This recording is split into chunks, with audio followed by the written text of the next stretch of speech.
see Richard Bandler demonstrate how he performs rapid hypnotic inductions.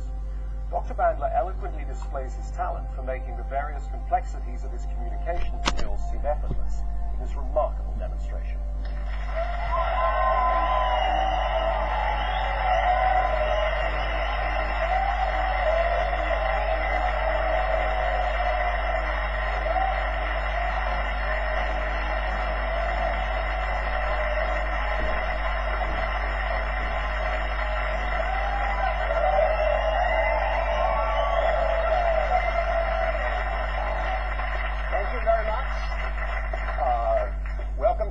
Land. Today we're going to do a couple of things. The first thing I wanted to do is to give you a little bit of history. When I started doing hypnosis, it was primarily at the request of Gregory Bateson, who is what I consider to be one of the great English communicators. Gregory founded the field of heuristics probably some 50 years ago.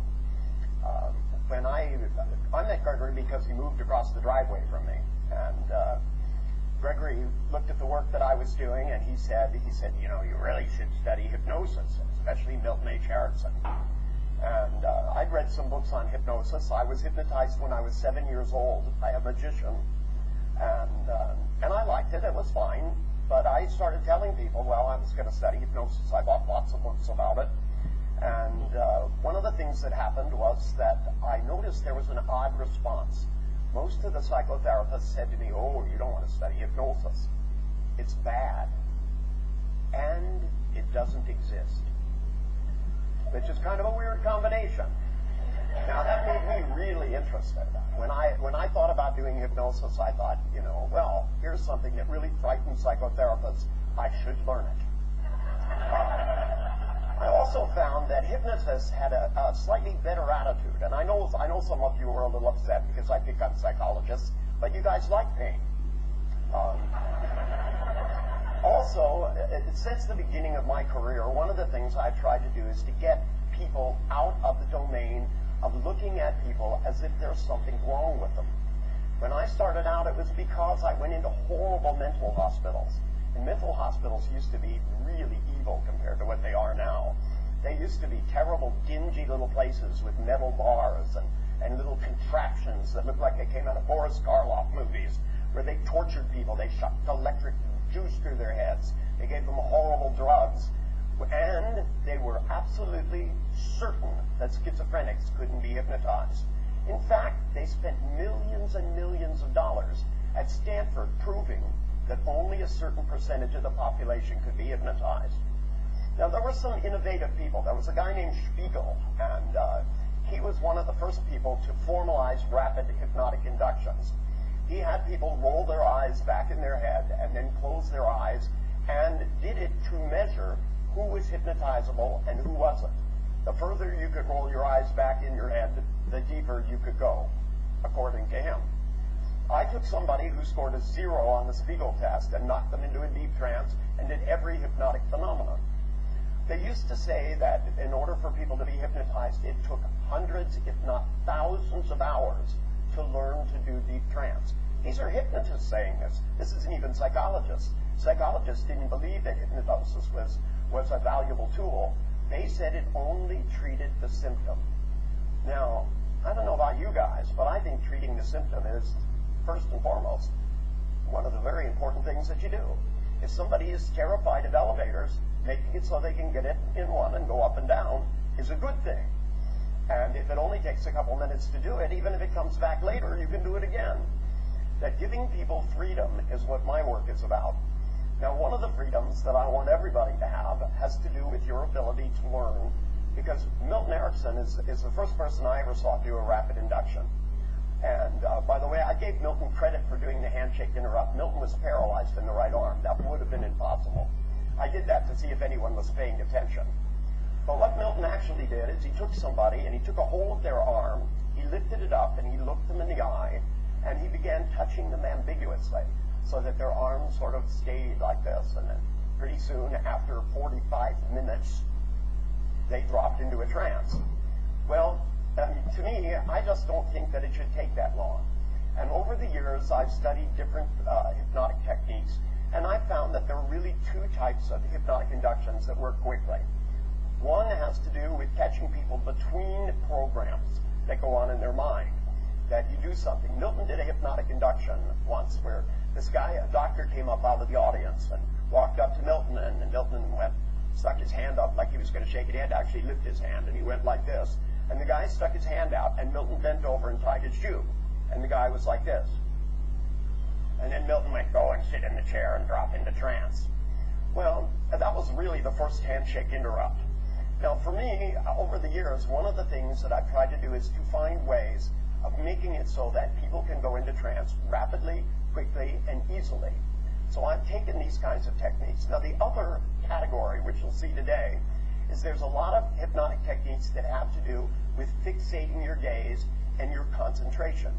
Hypnosis is not a state. A lot of people think if you go into a trance, you can't see and you can't hear. That one's called death. Okay, that's a different state. When you're dead, you won't see or hear or feel anything. Hypnosis is really a state of a heightened awareness.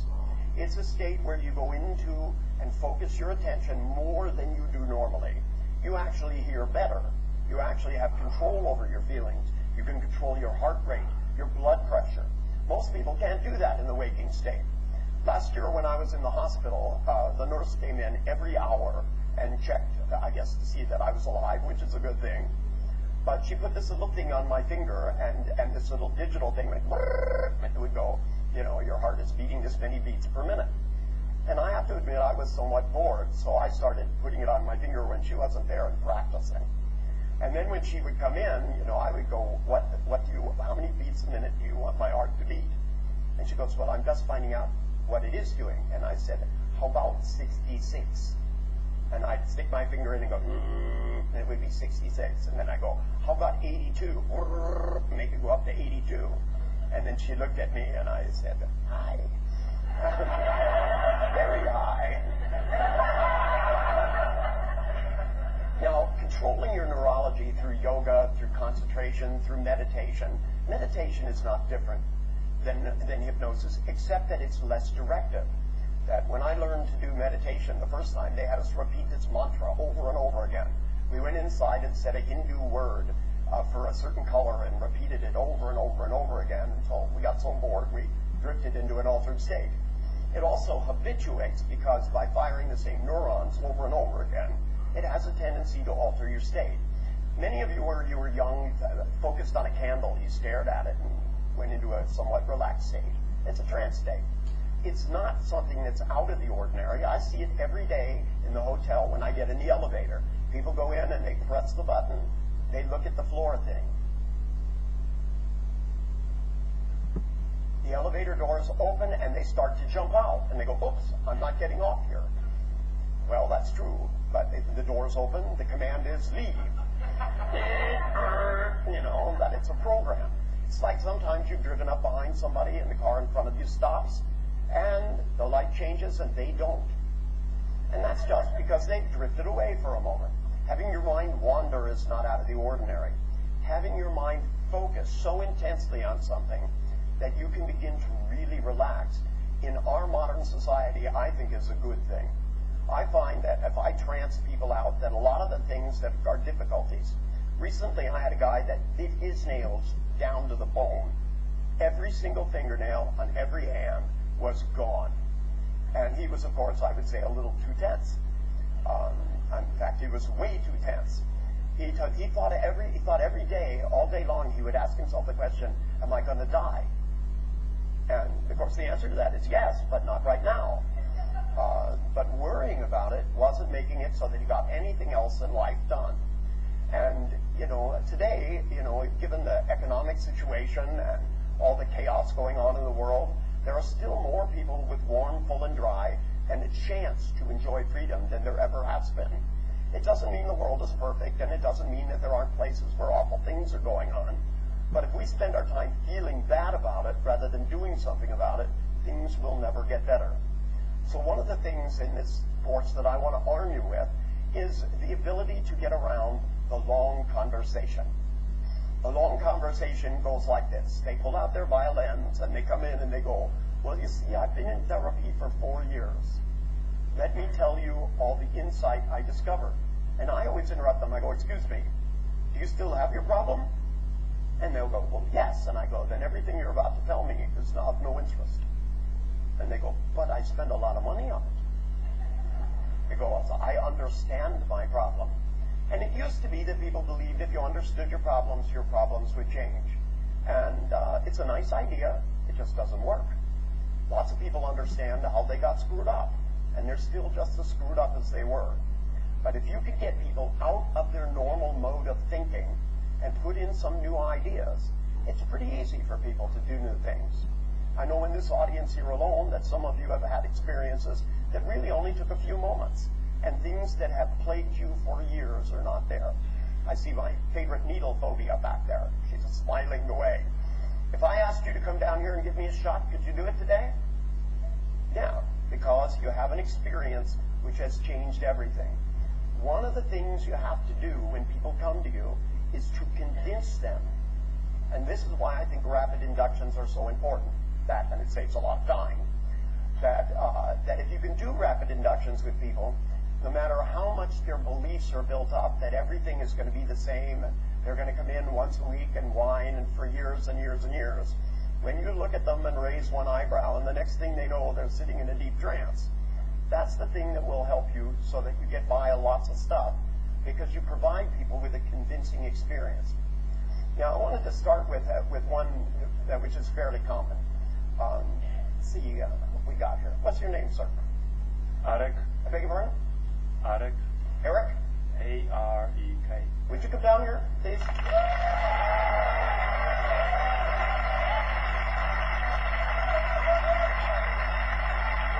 I'll tell you what. In a minute, I'm going to ask you to sit in this chair, but not yet. Okay. Now, one of the things that happened when Milton... Yeah, I know that. Look. You ever heard of Satan? He's afraid of me, too. I went to Rome once to meet the Pope, and they told me no. I go, I just want to shake his hand.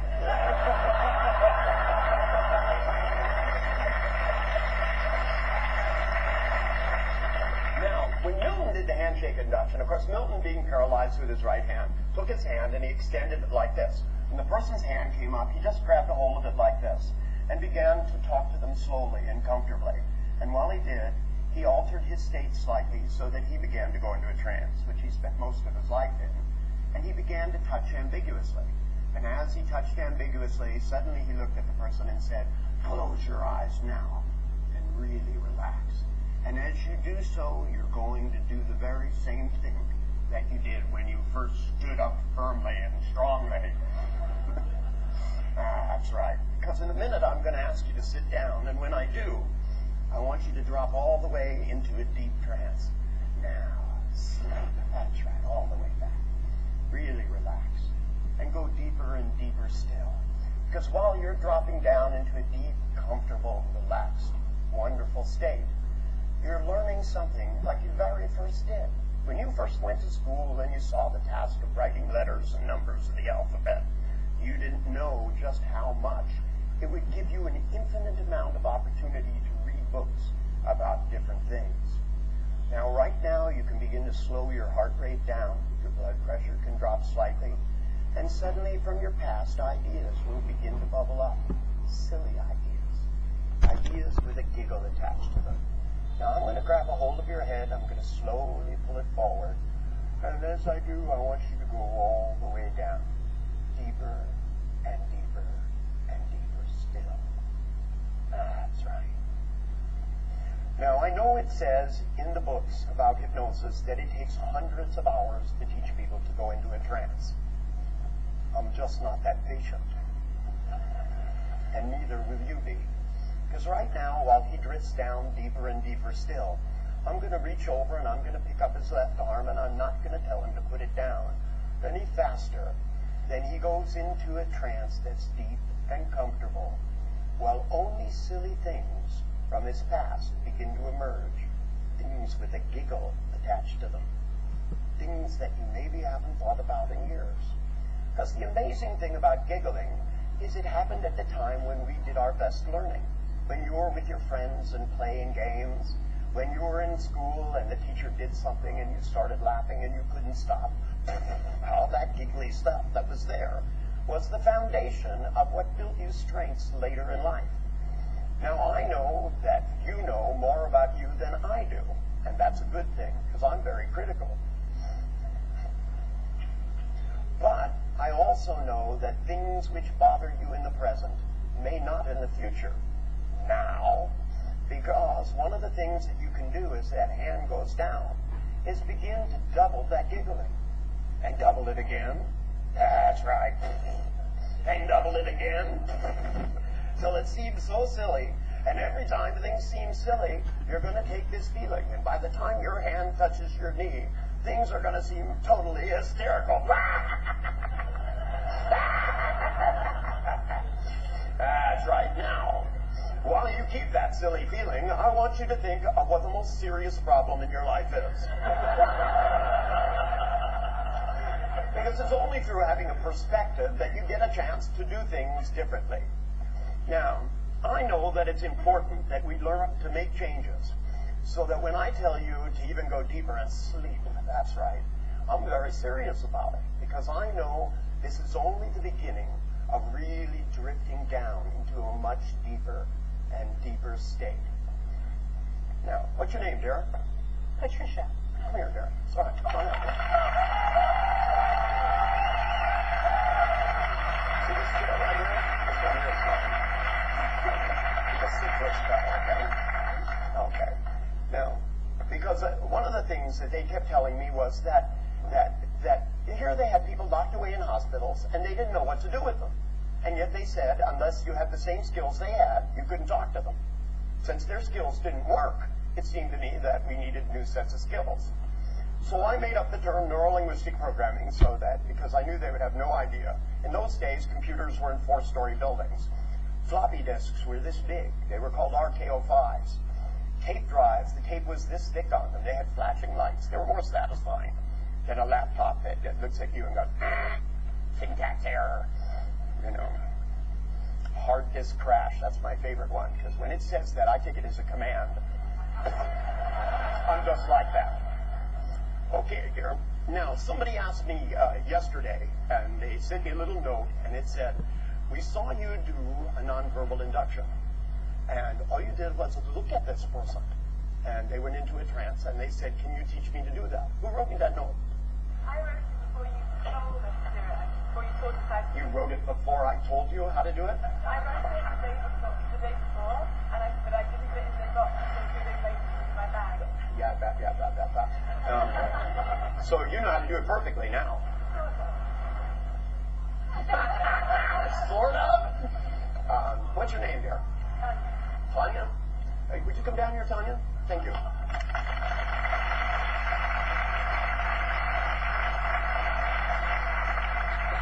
I want you to sit there, okay? Because I'm going to show you how you do this, and I'm going to try to break it in.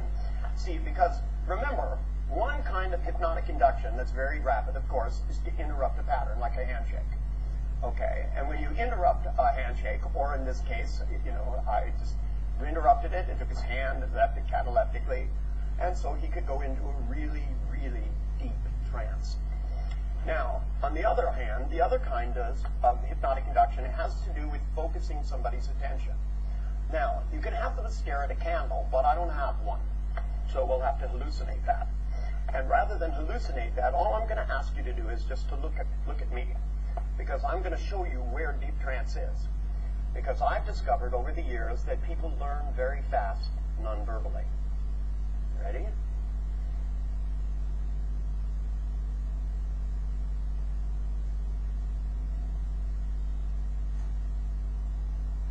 we go.